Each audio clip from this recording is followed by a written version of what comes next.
Olá, ouvintes e espectadores. Sejam muito bem-vindos ao primeiro episódio do Celos Cast. Eu sou o Gilmar, assessor de comunicação da Fundação Celos, e estou animado para iniciar esse novo canal de comunicação, que é o Celos Cast. Nesse canal, vamos fazer muitas informações pertinentes para vocês. Planos de saúde, planos previdenciários, investimentos, todos os assuntos que são pertinentes no seu dia a dia.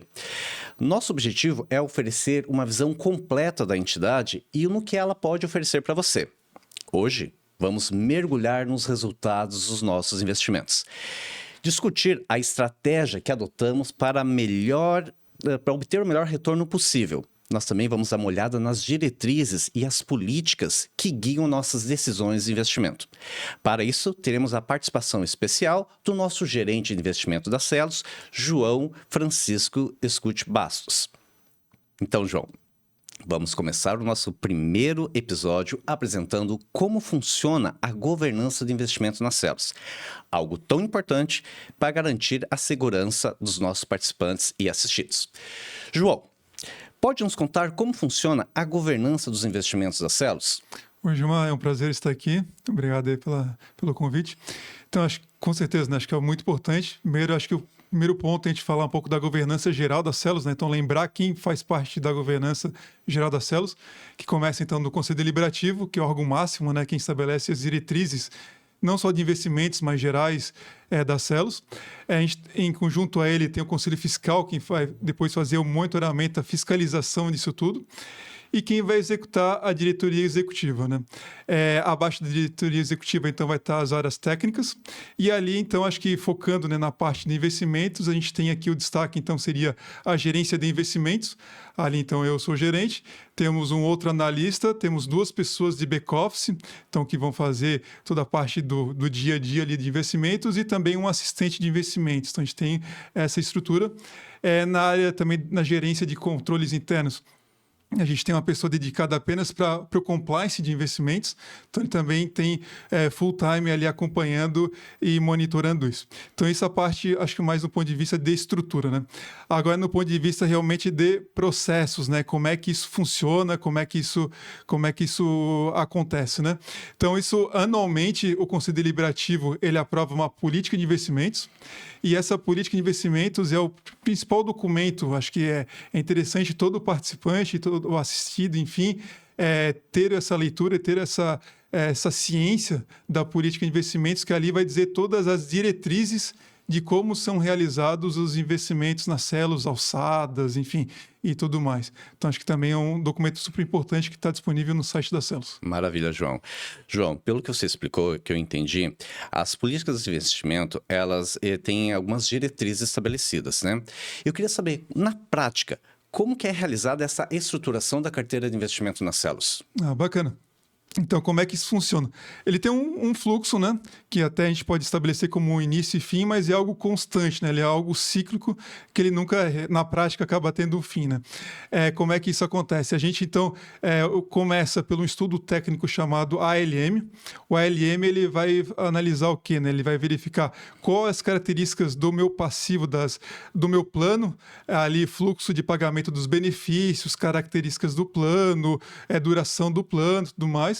E ele vai tentar fazer um casamento, né? Vai tentar fazer uma união com uma carteira de investimentos. Então, ele vai analisar qual é a minha atual carteira de investimentos e quais são as projeções de cenário econômico, o que se espera daqui para frente para cada um mandato, né? E até o mandato também eu acho que é um ponto importante de a gente talvez fazer só uma explicação, o que seriam mandatos, né? Então, na política de investimentos e no LM e tudo mais, a gente tenta juntar investimentos com mesmas características para que depois eles possam ser comparáveis. Então, por exemplo, fundos de ações vão estar dentro do mandato fundos de ações, né? Ações, né? Renda variável. Então, para não misturar, por exemplo, com renda fixa. Então, a gente divide isso em mandatos. Isso tudo, então, a gente tem uma consultoria. Essa consultoria ela elabora esse estudo, o LM. Esse LM ele tem como objetivo, então, fazer esse casamento entre o meu passivo, né, minhas obrigações, com o que eu tenho de possibilidades de investimento. E isso, então, o objetivo dele é trazer uma melhor relação de solvência, né? O que é solvência, né? É que eu tenha o melhor equilíbrio técnico, o melhor equilíbrio do plano, que eu tenha uma redução de risco de déficits e uma potencialização de algum eventual superávit do plano. Então, esse é o principal objetivo. Dito o ALM, então o ALM ele é o norteador, ele vai estabelecer qual que seria uma carteira sugerida. E essa carteira sugerida, isso é encaminhado para o Conselho Deliberativo e essa carteira sugerida ela serve como base, então, para a sugestão da próxima política de investimentos, que é o que tu acabou mencionando, né? Então, a política de investimentos, né, o direcionamento para onde é que a gente vai aplicar os investimentos dali para frente, isso vem do estudo técnico. Acho que o primeiro ponto é esse, né? Então, vem do estudo técnico chamado ALM. Ok, então o Conselho Deliberativo vai receber isso e ele então vai aprovar anualmente essa política de investimentos. E nessa política de investimentos, como eu já falei, o principal ponto é estabelecer as diretrizes aonde realizar os investimentos e ali na política de investimentos também vai estabelecer as alçadas, né? Quais são as responsabilidades de cada um.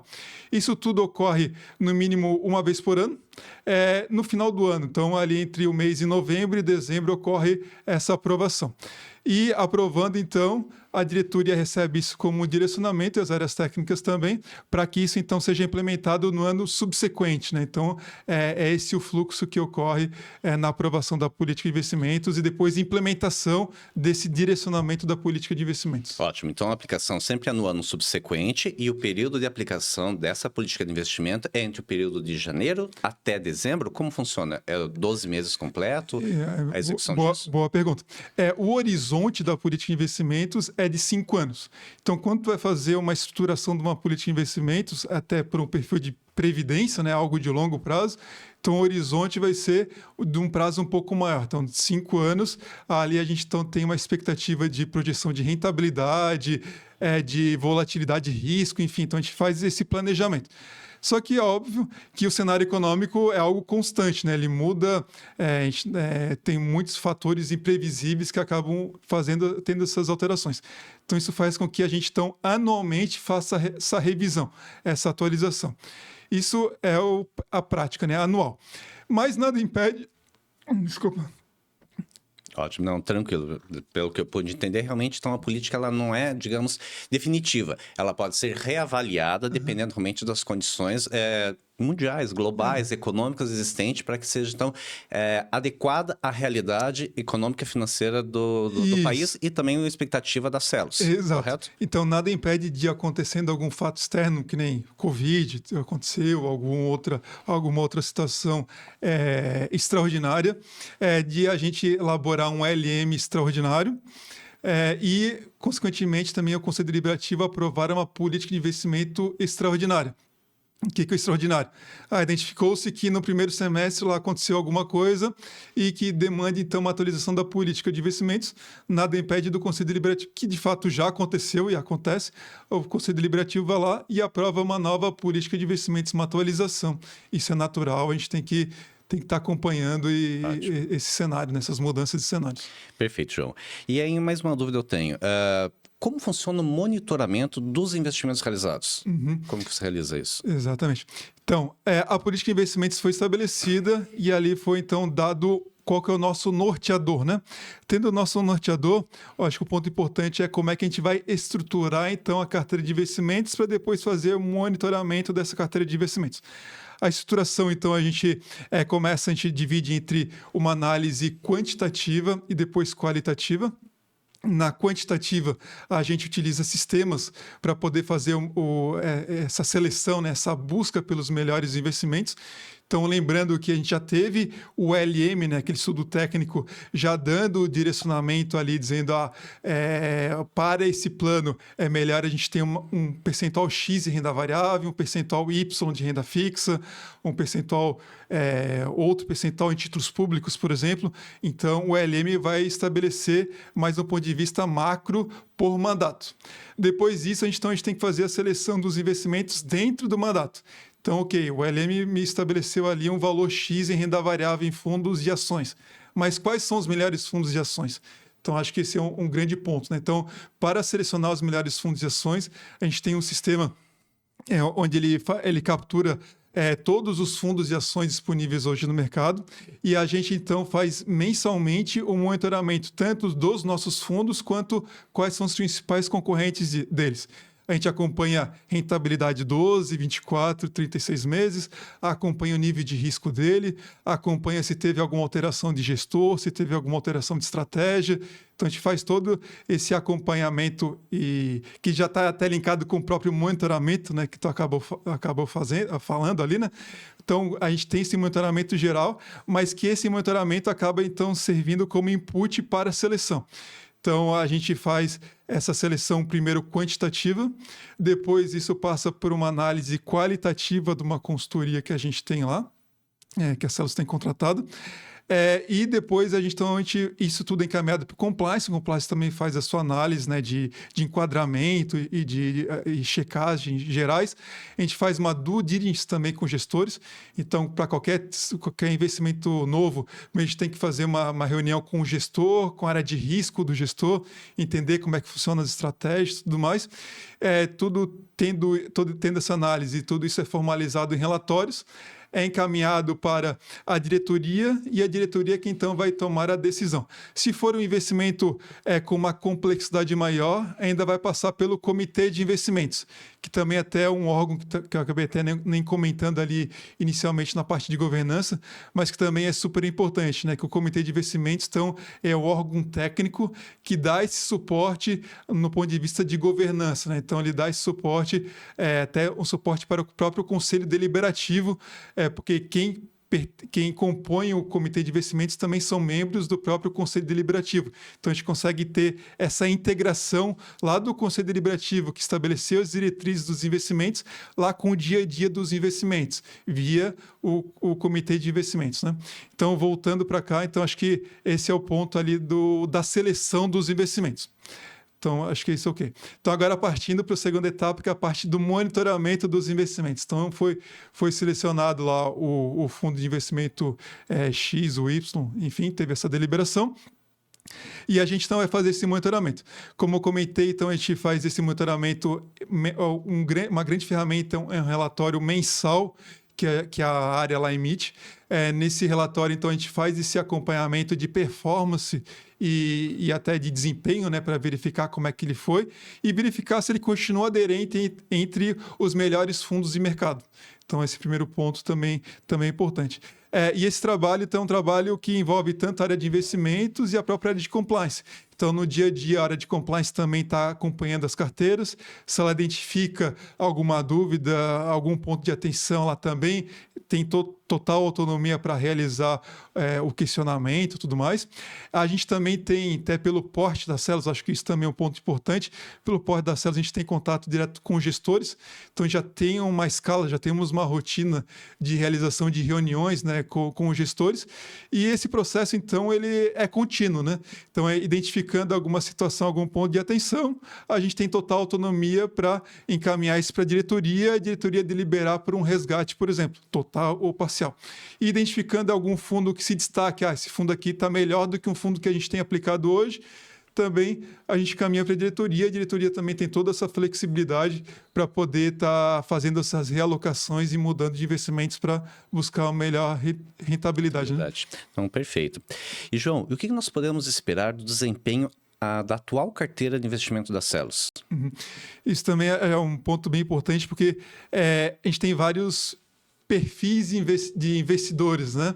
E às vezes tem expectativas diferentes. Eu quero um investimento que tenha a maior rentabilidade possível ou eu quero um investimento que tenha a menor oscilação, menor nível de volatilidade possível, né? Que é o menor nível de oscilações possíveis, né? E isso é natural, isso acaba acontecendo, né?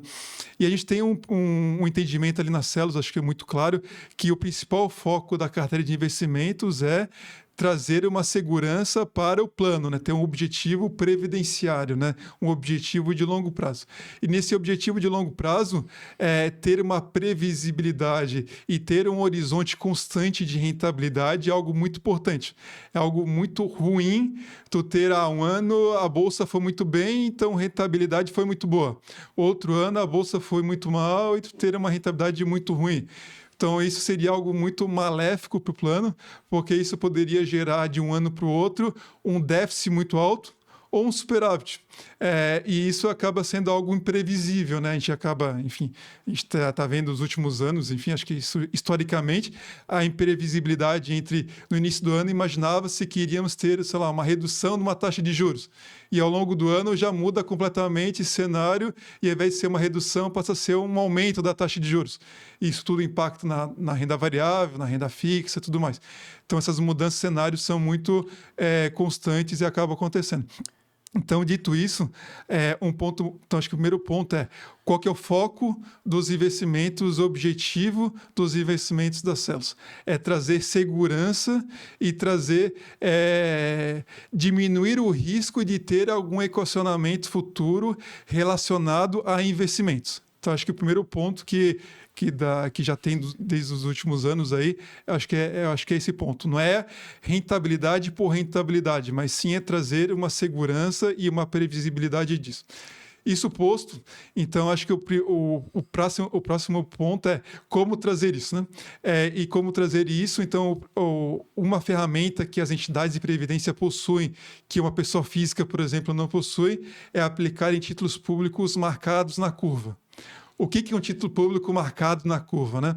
Então, comprar um título público, um título do governo, né? Que hoje é um investimento no Brasil com menor risco, né?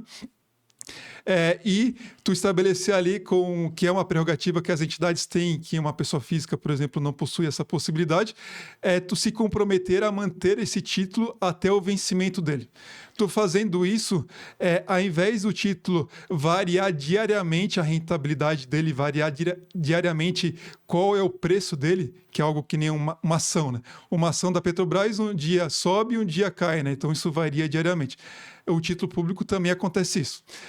Só que esses títulos marcados na curva, ao invés de ter essa variação diária, por esse compromisso, por ser um plano de previdência, esse compromisso de manter até lá no vencimento dele, então tu não tem essa variação. O título vai só rentabilizando positivamente todo dia. Então, todo dia ele vai ter uma rentabilidade sempre positiva, nunca negativa. Então, isso vai trazer aquele objetivo de ter uma rentabilidade mais constante e mais previsível. Então, o primeiro ponto é esse.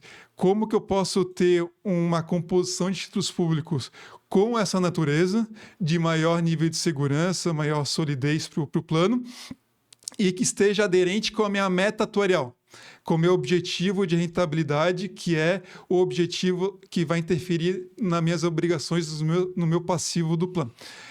Que hoje, por exemplo, é IPCA mais 4,83, né? Só um parênteses, mas que todo ano, enfim, pode ter essa alteração dessa taxa.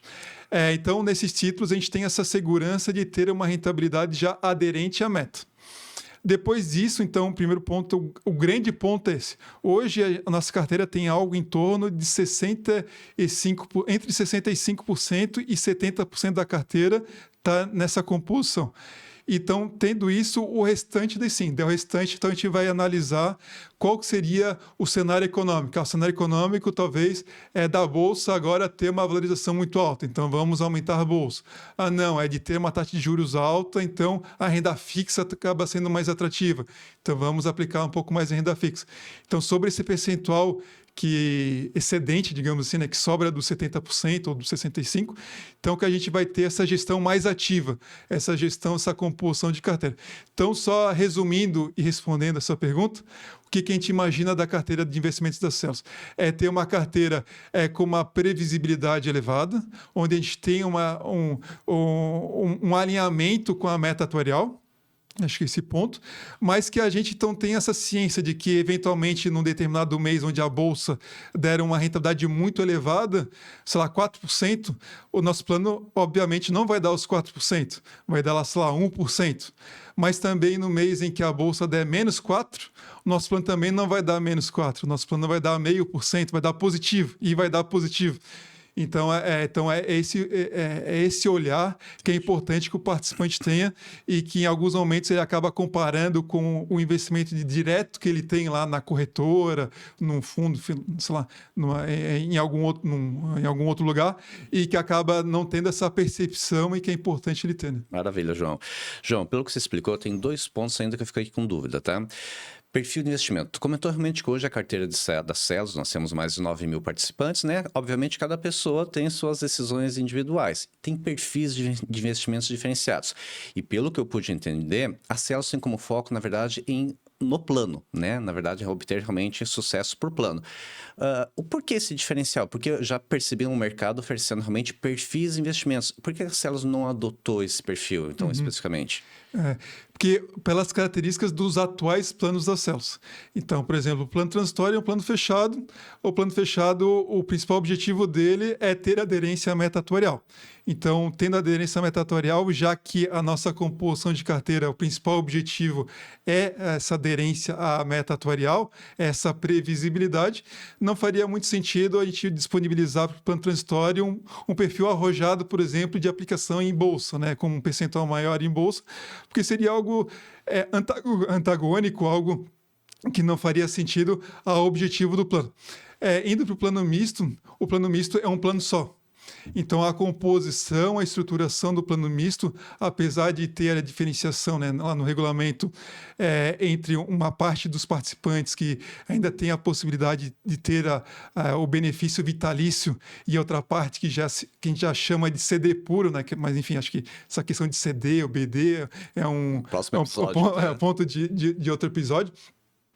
Então, no plano misto, por ser um plano só, a gente acaba não tendo perfis de investimento, porque tendo esse um plano só, a maior parte desse um plano só ainda é vitalício, e sendo vitalício, o principal objetivo dele é justamente também parecido com o transitório, a questão da meta atuarial, e por isso que ter uma carteira só acaba fazendo mais sentido. Mas no futuro, enfim, a gente não sabe, né, se vai ter ou se não vai ter, mas se no futuro tiver eventualmente um plano realmente CD puro, que nem o plano família, né? O plano família, então acho que é um exemplo clássico desse. O plano família é um plano onde realmente o saldo de contribuição do participante é dele, e ele é quem tem essa autonomia, né, para compor o saldo até a aposentadoria dele, e ao longo desse período, enfim, ele tem a liberdade para ele, enfim, ter os institutos dele. Depois, na fase de aposentadoria, também tem todos os institutos dele. Então, ele tem essa autonomia e tem o saldo dele. O família já é um plano que a gente visualiza no futuro, ele tendo um patrimônio maior, porque ele ainda está com um patrimônio menor, é um plano recente, né? Mas ele tendo um patrimônio maior da criação de perfis de investimento, porque daí faz sentido, porque daí o participante realmente é um saldo dele, é individualizado, e com isso ele pode realmente ter a ciência e tomar esse risco, porque o perfil de investimento nada mais é do que o participante tomando um risco, porque ele vai estar tomando uma decisão de estar realocando de um perfil X para um perfil Y, que pode ser mais arrojado, mais conservador e tudo mais. Então, tem que ter essa ciência, mas tudo isso está alinhado com as características do plano, que hoje o plano misto, por ser um plano único, estruturalmente acaba inviabilizando, e o plano família por ser um plano novo. Mas eu acho que o futuro acaba sendo alinhado a isso. Acho que no futuro a gente também vai poder disponibilizar isso. Perfeito. Agora eu compreendi realmente mais sobre perfil de investimento. Mas outra dúvida que eu tenho, João, principalmente para os nossos espectadores, que é um assunto complexo, difícil, realmente não está no nosso dia a dia, não está na nossa rotina. Você falou muito em meta atuarial. O que é exatamente isso, meta atuarial? Boa pergunta. Isaí, então, o que é a meta atuarial, né? Quando o participante, acho que está indo lá para o início, né? Quando o participante vai lá e faz a solicitação da sua aposentadoria, especialmente quando a forma de aposentadoria é vitalícia, como é que é feito o cálculo, né? Como é que se chega lá para dizer, esse participante vai ter uma aposentadoria, sei lá, de R$2.000 por mês daqui até o final da vida dele? Tem duas grandes informações, né, pontos ali, que são a base para essa simulação, ou para chegar nesses R$2.000, né, que ele vai passar a receber. É uma expectativa de vida dele. Então, se tu tem uma expectativa de vida, por exemplo, tem 60 anos, a expectativa de vida dele é 85 anos, porque tem uma tábua de mortalidade que também acho que objeto de outro podcast. Mas a gente tem uma expectativa de vida, então vai se estabelecer, então essa pessoa tem uma expectativa de receber esse benefício durante, se ele tem 60 anos, a expectativa dele é 85, então de receber durante 25 anos. ponto. Mas esse dinheiro, ao longo desses 25 anos, vai rentabilizar quanto? Essa é a meta atuarial. Entendi. Então, por exemplo, ali eu falei hoje, um plano, atualmente a meta dele é IPCA é inflação, né? A inflação oficial do governo. Então, é inflação mais 4,83. Então, o que se utiliza, né? Qual que é a projeção de inflação ao longo desse período? Além, somada a projeção da inflação, utiliza-se mais esse 4,83. Isso, então, vai dar uma projeção de rentabilidade ao longo do tempo. Então, tendo um prazo e tendo uma projeção de rentabilidade, a gente, então, chega nesses R$2.000, que eu falei ali, que, então, seria esse valor de benefício dele inicial. E esse benefício ele é recalculado uma vez por ano. Então, uma vez por ano, vai lá e tem esse recálculo. Então, isso eu falei no ponto de vista de um único participante. Mas pegar o bolo todo de participantes das células, então isso tem toda a massa, né, do plano, tudo isso é recalculado. E isso, então, cria-se uma expectativa de rentabilidade para aquela massa. Então, imagina-se que aquela massa dos valores relacionados aos participantes vão rentabilizar aquela inflação, né? O IPCA mais 4,83. Então, é por isso que é muito importante, na parte de investimentos, também ter uma carteira que busque uma rentabilidade aderente a isso. Porque se a rentabilidade for abaixo do IPCA mais 4,83, né, dessa meta atuarial, quando a gente for fazer o recálculo do ano que vem, imaginava-se que iria ter um valor X. Só que se a rentabilidade for menor, a gente não vai ter esse valor X menos Y. Então, essa diferença que a gente acabou não conseguindo gerar de rentabilidade nessa expectativa, nesse primeiro ano, é o que vai gerar o que chama-se de déficit. Daí, lógico, tem várias origens de déficit. Uma, por exemplo, é a pessoa viver mais do que se imaginava. Enfim, tem alguns pontos, né? Mas, especificamente, só na parte de investimentos, uma das origens de déficit é justamente a pessoa não, né? Mas ter uma expectativa de ter uma rentabilidade X e a rentabilidade foi um pouco abaixo disso.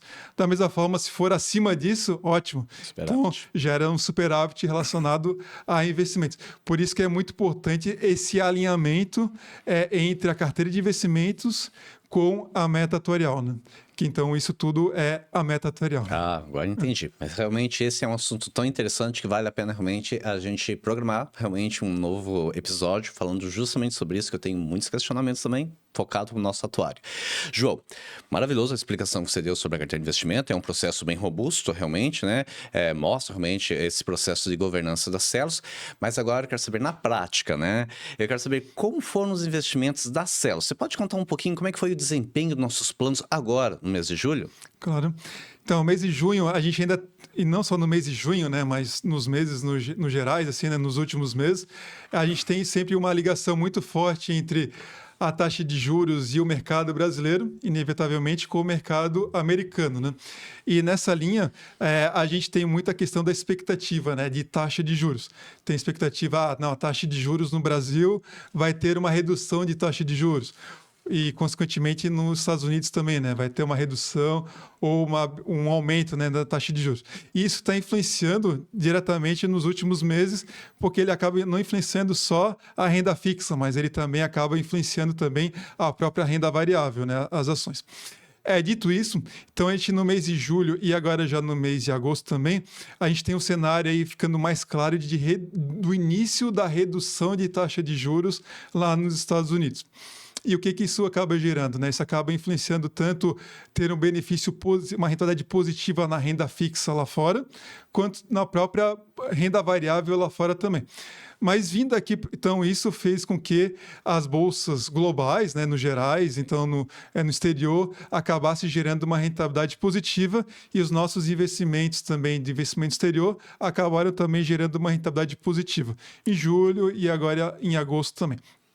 Vindo agora para o Brasil. O Brasil, a gente tem uma situação um pouco mais diferenciada, né? Porque a gente também inclui outros fatores aqui, né? Então, tem a questão fiscal, que é uma grande preocupação que se tem aqui, que isso até fez e pressionou com que as taxas de juros no Brasil aumentassem. E, além disso, também temos a questão de inflação no Brasil. Somado uma expectativa de uma inflação ainda um pouco mais consistente, um pouco mais elevada no Brasil. E essa questão fiscal faz com que o Brasil ela esteja até um pouco na contramão nesse processo. E ao invés de ter já uma expectativa de redução de taxa de juros, o que a gente tem, na verdade, é uma expectativa de aumento na taxa de juros. Mas mesmo, apesar desse cenário, né, talvez poderia ser algo pior, né, para a Bolsa aqui brasileira, apesar disso tudo, esse cenário lá fora, ele acaba sendo mais forte. Então isso fez com que a Bolsa, apesar desse cenário aqui no Brasil, ainda pressionar as taxas de juros no Brasil, a Bolsa no Brasil acabou tendo um desempenho favorável, um desempenho positivo. Então, o plano misto, o plano transitório, enfim, eles acabaram apresentando uma rentabilidade positiva no mês de julho, tanto na renda variável, que acabou então tendo essa influência renda variável Brasil, né, quanto renda variável exterior. E os investimentos exterior também acabaram tendo um desempenho positivo. Ele foi potencializado porque em julho acabou tendo uma depreciação do real perante o dólar. Então o dólar acabou se apreciando, acabou valendo mais, né, do que o real.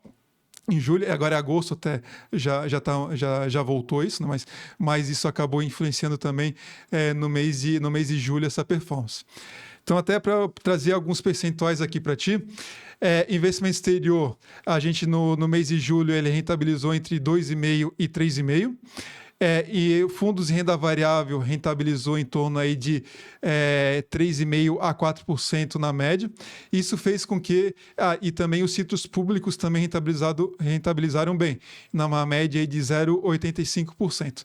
Isso fez com que a rentabilidade do plano misto no mês de junho fosse uma rentabilidade bem interessante de 1%.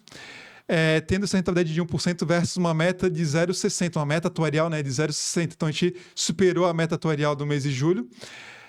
No acumulado do ano, o plano misto está com uma rentabilidade de 5,28% versus uma meta de 5,93%. O plano transitório rentabilizou 1,09 no mês, também versus uma meta atuarial de 0,60. No acumulado do ano, ele está com uma rentabilidade de 5,58 versus uma meta de 5,92. E o plano família rentabilizou 0,87. E no acumulado do ano, ele rentabiliza 6,02. Então, esse foi o desempenho aí do mês de julho. Né? Ótimo. Esses resultados, né, João, estão disponíveis no site da Celos. Vocês podem acessar nossa planilha de resultado de investimentos acessando www.celos.com.br. João, realmente foi um material bem rico, ajudou a desmistificar um pouquinho realmente esse processo de investimento, carteira de investimento. Em resumo, então hoje nós discutimos muito como funciona essa política de investimento, o que orienta as decisões para ser tomados os devidos investimentos, né? E você apresentou um pouquinho então o resultado dos investimentos de julho, envolvendo já um pouquinho de agosto.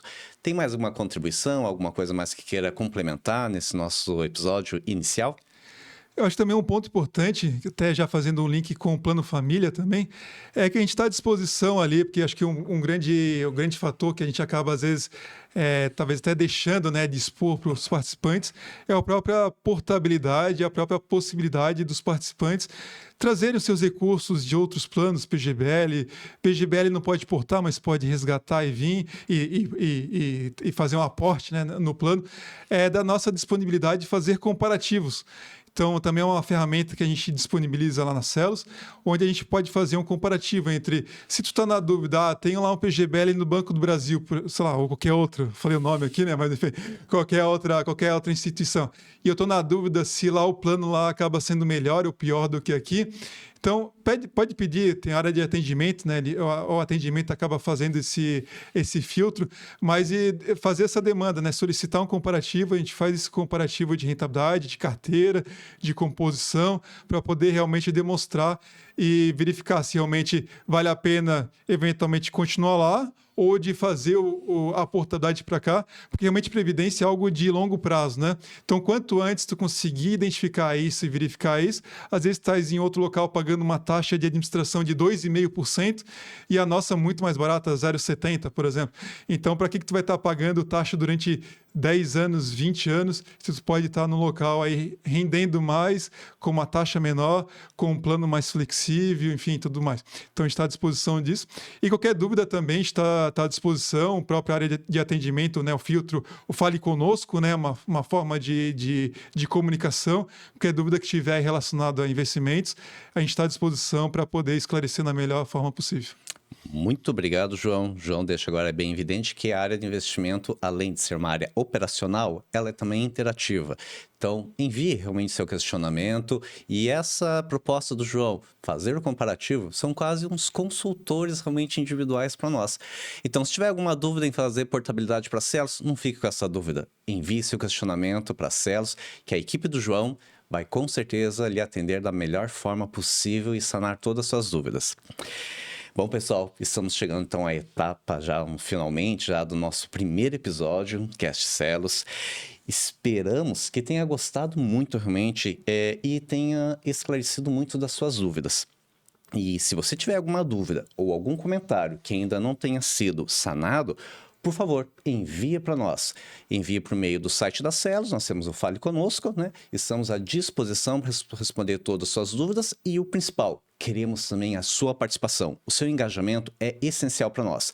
Mande uma sugestão de texto, de assunto, que com certeza toda a equipe da Celos estará disposta a realizar um material exclusivo para você. Bom, o que nós temos mais a acrescentar é que se você ainda tem algum questionamento a fazer, compartilhe também com os seus amigos e venha procurar a Celos para que nós possamos juntos fazer uma Celos cada vez melhor e o principal, mantermos realmente esse nível de conhecimento de previdência complementar, planos de saúde e investimento ao alcance de todos. Esse é o principal papel da Celos, levar a informação até você, que faz parte hoje dos planos previdenciários e planos de saúde da Celos. Muito obrigado, João, pela sua participação, foi bastante esclarecedora e agradecemos vocês também pela sua participação. Não esqueça de mandar seu comentário ou suas dúvidas. Até mais!